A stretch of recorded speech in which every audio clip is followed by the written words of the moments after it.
है समय का पहिया चलता है, पहिया चलता है, समय का पहिया चलता है।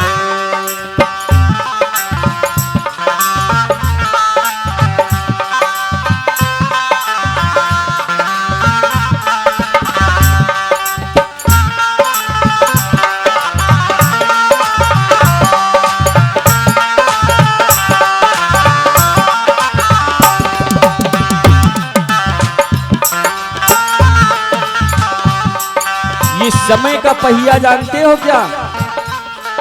ये वही पहिया ना समझ लेना कि जो गाड़ियों में चलता है वही को ध्यान करो। ये समय का पहिया का मतलब कि हमारे जीवन जिंदगी का एक एक पल चल रहा है, यानी हमारे जीवन का एक एक मिनट, एक एक पल, एक एक घंटा, एक एक दिन, समझो इस जीवन का जा रहा है। इसीलिए कहा गया है कि जो करना है भगवान के लिए कर लो, और नहीं तो धीरे धीरे ये समय तुम्हारा निकलता जा रहा है। अब इसलिए जितना हो सके उतना भगवान का दर्शन करो, जितना हो सके इन हाथों से परमात्मा को दान करो, और जितना हो सके उतना भगवान की कथा और सत्संग में जुड़ो। और नहीं तो ये समय रुकने वाला नहीं है। जैसे जैसे समय निकलता है ना, ऐसे ऐसे हमारे जीवन जिंदगी का पल समाप्त होता जा रहा है। इसीलिए कहना है मेरे भक्तों, समय का पहिया चलता है, समय का पहिया चलता है, समय का पहिया चलता है। उस पहिया के साथ किसी का, उस पहिया के साथ किसी का, उस पहिया के साथ किसी का भाग्य बदलता है, समय का पहिया चलता है, समय का पहिया चलता है, समय का पहिया चलता है।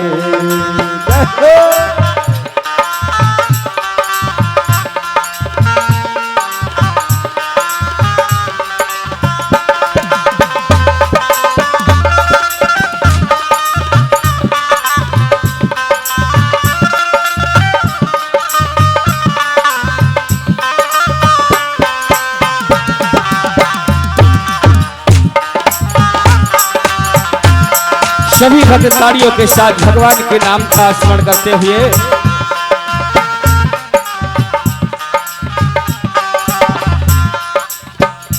आज किसका कैसी भाग्य बदला। हरिश्चंद्र थे राजा दानी, हरिश्चंद्र थे राजा दानी, हरिश्चंद्र थे राजा दानी। एक समय ऐसा था कि राजा हरिश्चंद्र बहुत बड़े दानी थे, लेकिन एक समय आया कि उस राजा के ऊपर कितनी मुसीबत आ गई। हो हरिश्चंद्र राजा थे दानी, हरिश्चंद्र राजा थे दानी, हरिश्चंद्र राजा थे दानी। काशी में बिक गए हैं प्राणी, काशी में बिक गए हैं प्राणी, काशी में बिक गए हैं प्राणी। उस राजा का बेटा देखो, उस राजा का बेटा देखो, कृष्ण जलता है, समय का पहिया चलता है, समय का पहिया चलता है, समय का पहिया चलता है।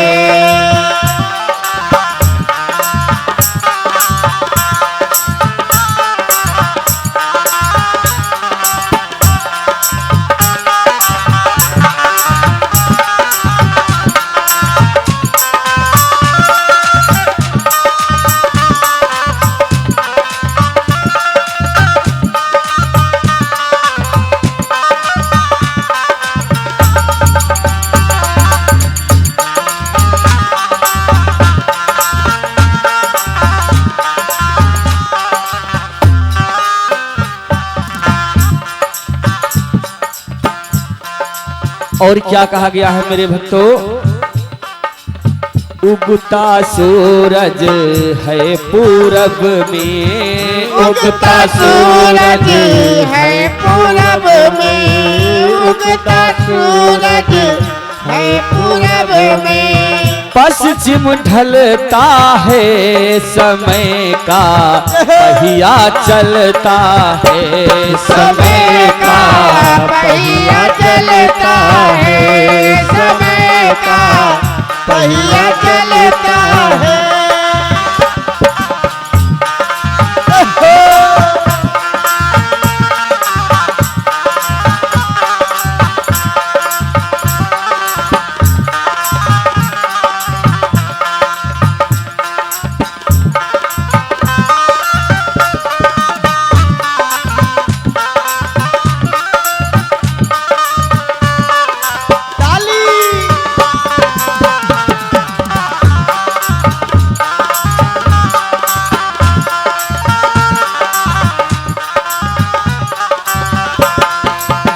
इसीलिए कहा गया है मेरे भक्तों कि समय कहीं पर अच्छा है तो मन प्रसन्न होता है, और यदि समय कहीं पर अच्छा नहीं है तो दुखी मत हुआ करो, वहां भी गोविंद भगवान का नाम लेके प्रसन्न हुआ करो। जय हो। क्योंकि मेरे भक्तों कहा गया है कि ये दुख और सुख ये दोनों भगवान के प्रसाद हैं, क्योंकि ये किसी और का नहीं, ये दुख सुख भगवान का समझो प्रसाद है। और भगवान परमात्मा जो देंगे उसे लेना तो बढ़ेगा ही, इसीलिए चाहे वो दुख दे वो भी परमात्मा स्वीकार है, चाहे सुख दो भगवान वो भी स्वीकार है, क्योंकि भगवान का वो प्रसाद है और भगवान का प्रसाद कोई मना थोड़ो कर सकता है। अगर मेरे कर्म में दुख वाला प्रसाद लिखा है तो कोई बात नहीं है, गोविंद भगवान दे रहे हैं तो रक्षा वही करेंगे, ऐसा भाव अपने हृदय में होना चाहिए। इसीलिए कहा गया है मेरे भक्तों कि आज समय देखो कहां पर पहुंचा दिया। 5 पतिन की द्रौपदी नारी, 5 पतिन की द्रौपदी नारी, 5 पतिन की द्रौपदी नारी। द्रौपदी के एक नहीं 5 पति, और सभा में बैठे हैं लेकिन 5 पति का सर नीचे हो गया। आज देखो समय कहां पर पहुंचा दिया। इसीलिए कहा गया है मेरे भक्तों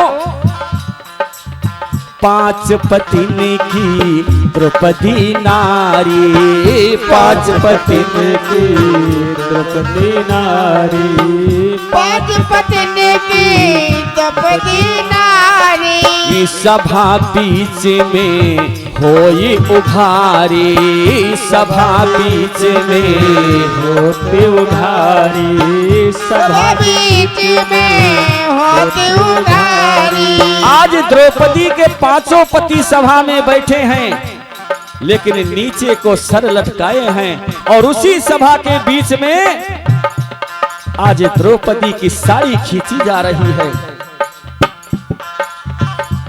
और उसी समय द्रौपदी ने अपने पति को आवाज दे रही कि स्वामी ये मेरे साथ क्या हो रहा, लेकिन ये समय का चक्र है। और उसी समय द्रौपदी ने भगवान को ध्यान किया। क्या हुआ? हो सभा बीच में होत उघारी, सभा बीच में होते उघारी, सभा बीच में होते उघारी।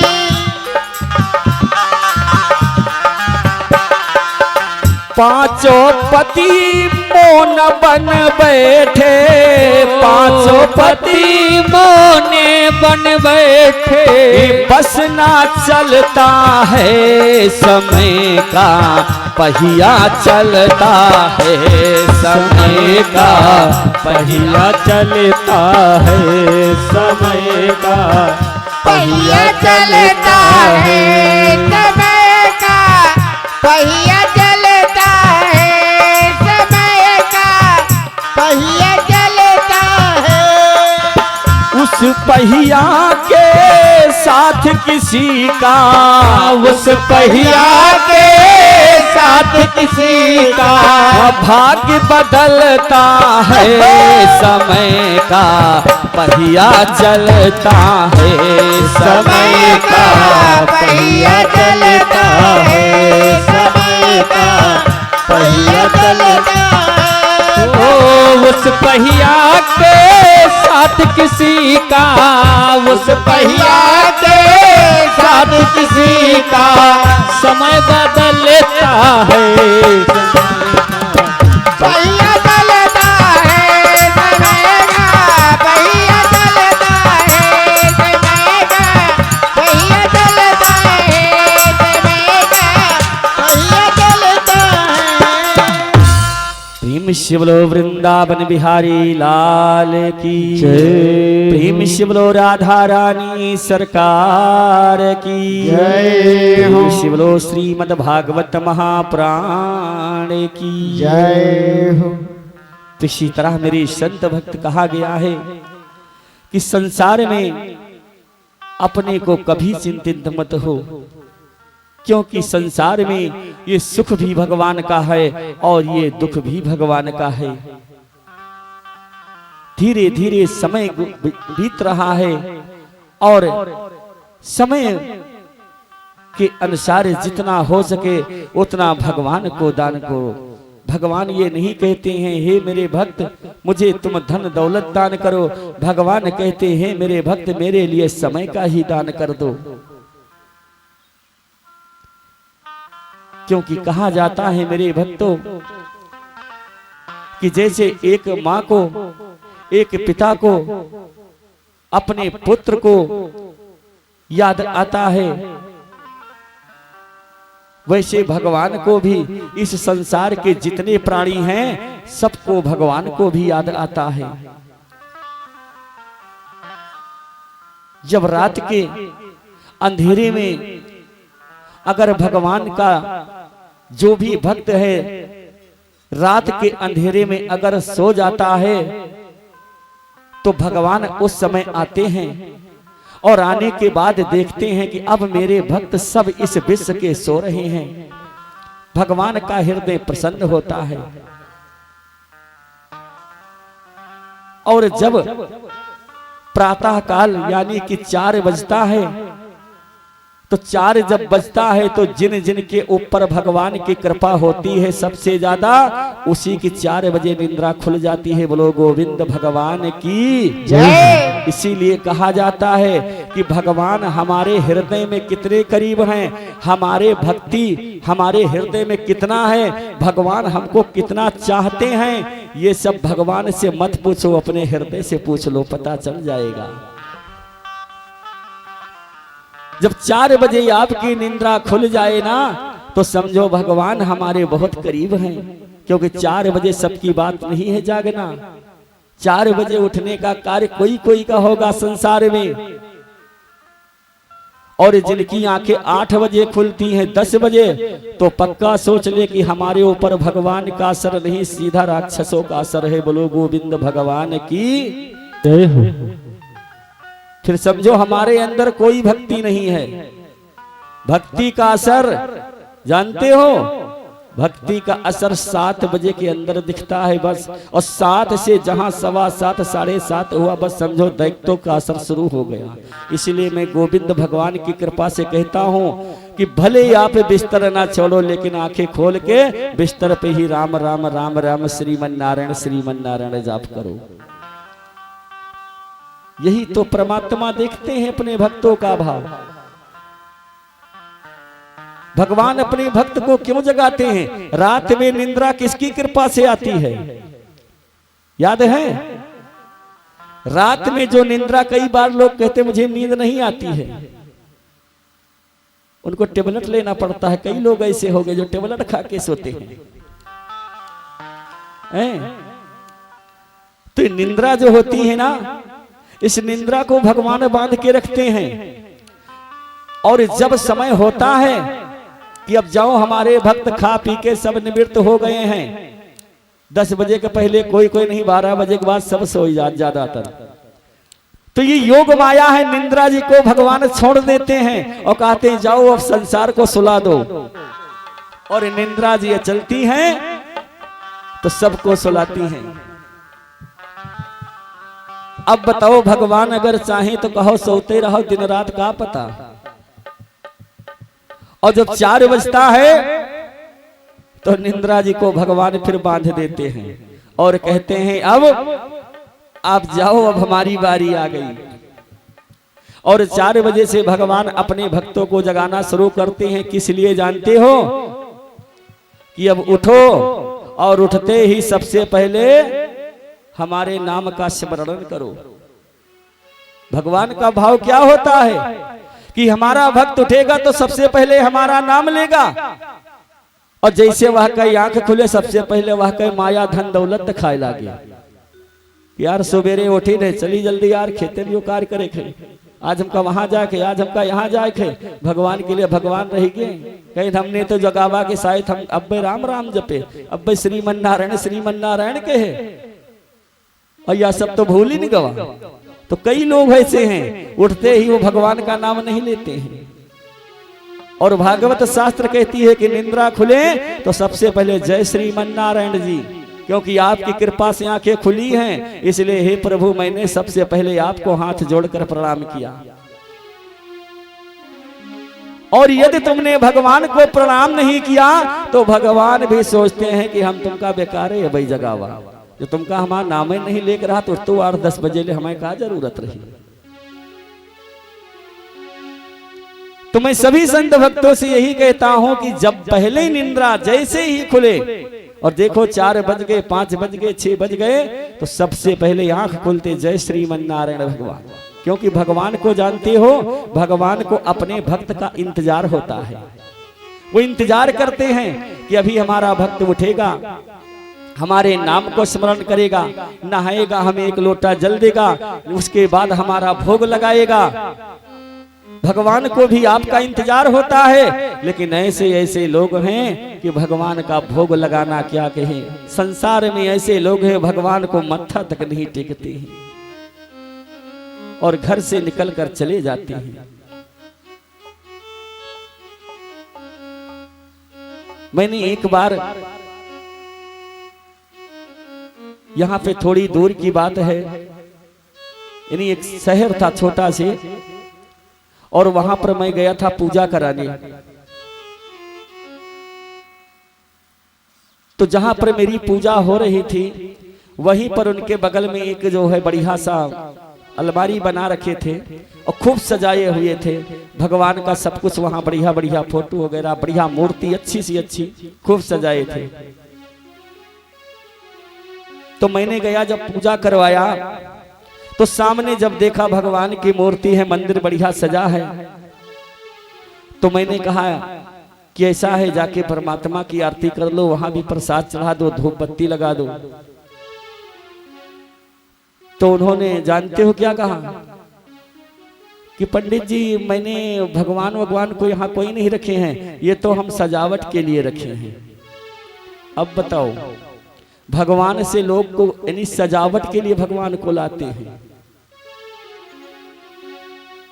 एक बात बताओ, परमात्मा को सजावट के लिए लाया जाता है। मैंने कहा ठीक है भैया, कोई बात नहीं है, शायद भगवान से आपके घर की शोभा बढ़ रही है इसे डेकोरेशन से, उनको ना धूप मिलनी, ना अगरबत्ती, ना उनका भोग लगना है। तो अब तो मन में ऐसे ऐसे भाव आ गए हैं, अरे सजावट करना है तो कुछ और चीज ढूंढो भगवान की मूर्ति सजाने के लिए। सत्य विष्णु परपराय तत्सत्वानाम कल जुगे सतत्वानाम देव सर्वोत्तम सम नारायणे। जो सारे संसार के नारायण भगवान सर्वत्र जीवन देने वाले, सबकी मनोकामना पूर्ण करने वाले, सब कुछ परमात्मा के हाथ। वही परमात्मा आते हैं ताकि अलमारी पे बैठे रहते हैं। क्या करे भगवान, वो भी संसार में देख रहे हैं मेरे लिए क्या हो रहा है। इसीलिए मेरे भक्तों कहना है कि भगवान की एक पल की पूजा करो लेकिन विधिवत करो। आज देखो उस कलयुग के कारण ही ऋषि देवयानी की राजा परीक्षित का ज्ञान सारा खो गया और महाराज ऋषि शमीक की आंखें बंद हुआ देखकर राजा परीक्षित का क्रोध भर गया। और क्रोध में राजा परीक्षित अपने मन में विचार कर रहे हैं कि ये राजा हमारी तरफ देखना नहीं चाहता है। अरे मेरे पास धन नहीं है कि मेरे पास इससे ज्यादा राज संपदा दौलत नहीं है, मेरे पास पुत्र नहीं है, या मैं किसी अंग से हीन हूं जो ये ऋषि मुझे देखना नहीं चाहता है। ऐसे वचन यानी कि अपने मन में राजा के ऐसे विचार आ गया कि मैं कोई अंगहीन हूं जो शायद ये ऋषि मुझे नहीं देखना चाहता है, या मेरे पास पुत्र नहीं है जो ये ऋषि मुझे देखना नहीं चाहता, या मेरे पास धन दौलत नहीं है जो ये मुझे नहीं देखना चाहता। आखिर में इसने मुझे देखकर आंखें बंद क्यों किया? और आंखें बंद करके ऋषि देव भगवान का जाप कर रहे थे। ये समझ में राजा परीक्षित को नहीं आ रहा था। इस बात को लेकर राजा परीक्षित को क्रोध आया है और उसी क्रोध में जब राजा परीक्षित अपने महल की ओर चल दिए तो रास्ते में आते आते जो है एक मृतक सर्प पड़ा था और उस मृतक सर्प को राजा ने उठाया और राजा परीक्षित ने उस मृतक सर्प को ले जाके ऋषि देव जो ऋषि शमीक बैठे भगवान का जाप कर रहे थे, और राजा परीक्षित ने उस सर्प को ले जाकर ऋषि देव के गले पर डाल दिया। अब बताओ, यानी कि एक संत भगवान की पाठ करे, एक संत भगवान की पूजा करे और एक अधर्मी ऐसा कार्य एक ऋषि के ऊपर करे तो भगवान उसको क्षमा करेंगे? और जैसे ऋषि देव ने उस मृतक सर्प को डाला और डालने के बाद राजा परीक्षित आए अपने राजभवन में, और जैसे उस सोने के मुकुट को उतार कर सिंहासन पे रखा वैसे राजा का सारा ज्ञान फिर हो गया। सोने में बैठा कलयुग ने, उस कलयुग ने सोने में स्थान लेकर राजा परीक्षित का सारा ज्ञान समाप्त कर दिया था। और सोने का मुकुट जैसे राजा ने उतारा वैसे राजा परीक्षित का सारा ज्ञान वापस आ गया। अब राजा परीक्षित अपने मन में विचार करके और भगवान को ध्यान करके दुखी होकर चिल्लाने लगे, रोने लगे और भगवान कन्हैया को याद करते हुए कहा कि मुझे भगवान आपने कहा था कि आप कलयुग का राजा बनना और कलयुग में साधु संत ऋषि मुनि गौ ब्राह्मण की सेवा करना, और आज इसी कलयुग के कारण मैं साधु संत ऋषि मुनियों